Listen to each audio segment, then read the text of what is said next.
చేతులు కాలాక పార్టీ ఓటమి తర్వాత తప్పులు అంగీకరిస్తున్న కేటీఆర్ ఫ్రస్ట్రేషన్తోనే వివాదాస్పద కమెంట్స్ ఆ తర్వాత సరిదిద్దుకునేలా వ్యాఖ్య. నేను ఇంతకుముందు మాట్లాడిందంతా ఇక వీళ్ళు చాలా అద్భుతంగా రాసిరు చూడండి. మాటల విషయంలో మారుతున్న తీరు, కార్యకర్తలతో ఓపెన్ అవుతున్న బీఆర్ఎస్ వర్కింగ్ ప్రెసిడెంట్, మిస్టేక్స్ చేశామంటూ ఒక్కొక్కటిగా అంగీకారం, ఆలస్యంగా కనువిప్పు అంటూ పలువురు అభిప్రాయం. కేటీఆర్ తొడపాశం పెట్టినట్టున్నాడు. ఏమిరా, ఏం మాట్లాడుతున్నావు, ఏం కథ, పార్టీని పైకి తెద్దాం అనుకుంటున్నావా లేకపోతే ఉన్నది ఇంకా బొంద పెడదాం అనుకుంటున్నావా అని క్లాస్ బీకిండేమో అనిపిస్తున్నది నాకు. ఎందుకంటే దాదాపు ఒక 3-4 రోజుల నుంచి నేను మాట్లాడుతున్న మాటలు చాలా వివాదాస్పదం అవుతున్నాయి. పార్టీలో ఉన్న క్యాడర్ ఆత్మస్థైర్యాన్ని దెబ్బతీస్తున్నాయి. మొన్న ఒక ఆయన అన్నాడు కదా, మొన్న ఒక ఎమ్మెల్యే ఏం మాట్లాడిండు, కార్యకర్తలు పనిచేయలేదు, కార్యకర్తల వల్లే ఓడిపోయినామన్నాడు ఒక ఎమ్మెల్యే. ఒకడేమో ప్రజలే ఓట్లేయలేదు, ప్రజలు మమ్మల్ని అనవసరంగా తిరస్కరించారు అన్నాడు. అదే మాట కేటీఆర్ కూడా మాట్లాడిండు. ప్రజలే తప్పు చేసిర్రు, ప్రజలు అభివృద్ధి చేసి ఓటేయలేదు, ఫేక్ ప్రచారం నమ్మి ఓటేసిర్రు, ప్రజలకు ఈర్ష్యతో ఉన్నారు ప్రజలంతా, ఈ మాట అన్నాడు. ప్రజలట ఒకరికి స్కీమ్ వస్తే మిగతా వాళ్ళంతా ఈర్ష్యతోని ఉన్నారట ప్రజలు. ఎలక్షన్లకు ముందే మాట్లాడినా ఒక ఆమె నా దగ్గరికి వచ్చిందట, వచ్చి నాకు 3 పిల్లలు ఉన్నారంటే ఈయన అన్నాడట, నా కోసం కన్నావా, ఎవరి కోసం, ఇదా ఒక లీడర్ అంటోడు మాట్లాడేది.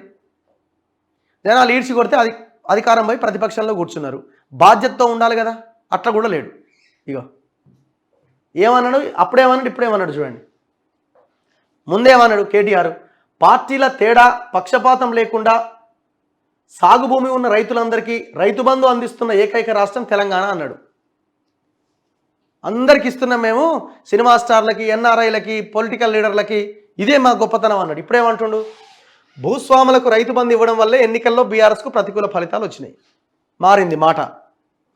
రెండోది, చేసిన అభివృద్ధి సంక్షేమంతోనే బీఆర్ఎస్ మరోసారి గెలుస్తుంది, ఎవరికి టికెట్ ఇచ్చినా విజయం ఖాయం, సిట్టింగ్లను మారిస్తే గెలిచే వాళ్ళం, లోక్సభ ఎన్నికల్లో జాగ్రత్త పడతాం.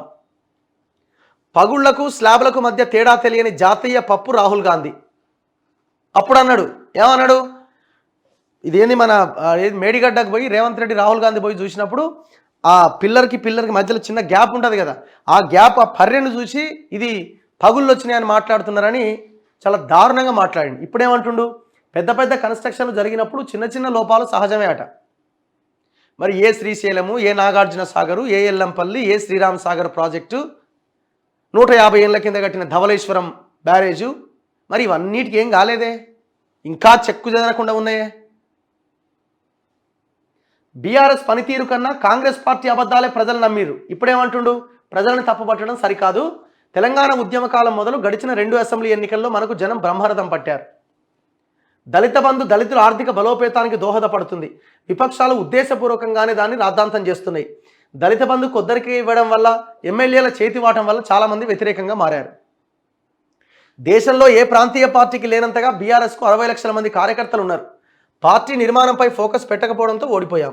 అప్పుడు ఇప్పుడు ఇది నోరా మోరా తాటి మట్ట ఏమనాలో మీరే ఆలోచించండి. వీళ్ళు చాలా విపరీతమైన ఫ్రస్ట్రేషన్లో ఉన్నారు. అంటే వీళ్ళు ఇంటెలిజెన్స్ ఎలక్షన్లకు ముందు వచ్చిన ఇంటెలిజెన్స్ రిపోర్ట్ వచ్చేదాకా వీళ్ళకి అసలు పగ్గలు లేవు. ఇప్పుడు ఆ ఫార్ములా కార్ రేసుకు సంబంధించిన దాంట్లో కూడా అరవింద్ కుమార్ ఫోన్ చేయి, మరి ఎట్లా 55 కోట్లు పంపాలన్నా, మరి సంతకం పెట్టాలి కదా అంటే, పెడదాంలే, మనదేనా అధికారంలోకి వచ్చేది, వచ్చిన తర్వాత పెడదాంలే పంపి అంటే ఈయన చెప్పిండు, వాడు కూడా అట్లే పంపించిండు.